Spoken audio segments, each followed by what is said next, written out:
let's talk about a communication upgrade. This isn't about correcting mistakes.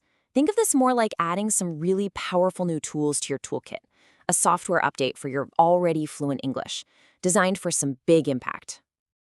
Does this sound familiar? You're totally fluent, you're confident, but in a professional American setting, you just feel like there's this tiny disconnect.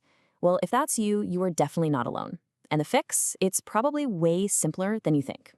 So let's get one thing straight right away. Filipino English is its own valid, awesome, and widely understood dialect. What we're going to do here is just explore a few small, kind of subtle adjustments to help you sync up perfectly with American business communication. It's all about adding another style to your repertoire. Okay, let's jump right into our first practical shift, taking initiative. This one is all about how you volunteer for a task in a way that really projects ownership and confidence right from the get-go. So imagine you're in a meeting and you want to take on a task. A super common way to do this is to say, I'll be the one to do it. It's a perfect translation. It makes total sense. But in an American context, we can make it sound even more direct. So check out the difference here. I'll be the one to do it is fine, but look at the alternatives on the right. I'll do it. I'll take care of it. Or my personal favorite, just I've got it. See how much shorter and punchier they are? They just cut straight to the point. And this is really why it matters. It's not just about saving a couple of words. When you say, I've got it, it just lands with this sense of confidence and proactivity. You're basically telling your team, don't worry about it, this is handled. All right, let's move on to shift number 2, asking questions.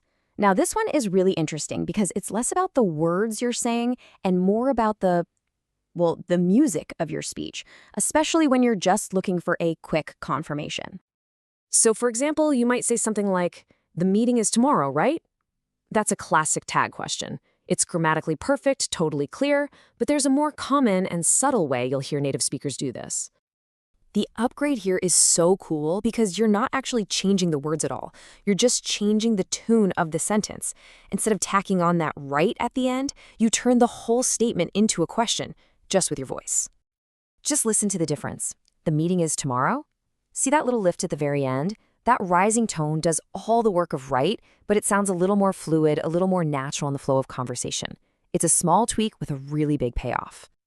And, adopting this little trick helps your speech pattern just click into place with the natural rhythm of American English. It's one of those subtle signals that you're totally in sync with the conversational style. And that brings us to our final shift. Now, this one is probably the simplest of all three, but it perfectly illustrates the core principle behind this whole communication upgrade: efficiency. Okay, let's look at something super basic. How to say something doesn't cost any money. Seems obvious, I know, but one tiny word can make all the difference in sounding more natural.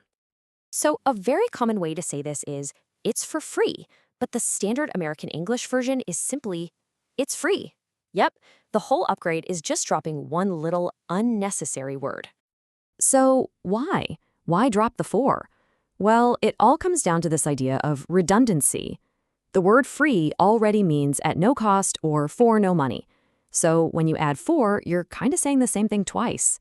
Removing it just makes the phrase cleaner, sharper, and more direct. Okay, so we've gone through our 3 shifts. Now, let's pull it all together into a really simple guide that you can start using, right now. So here it is, your cheat sheet. To take initiative, try swapping I'll be the one for I've got it. To ask for confirmation, just use that rising intonation instead of a tag.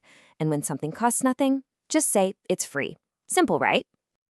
If you only remember one thing from all this, let it be this right here.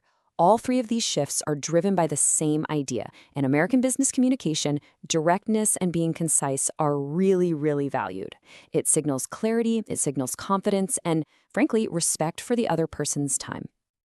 The best part is that these are small, totally manageable changes you can try out in your very next conversation. So, I guess the only question left is, which one are you going to start with?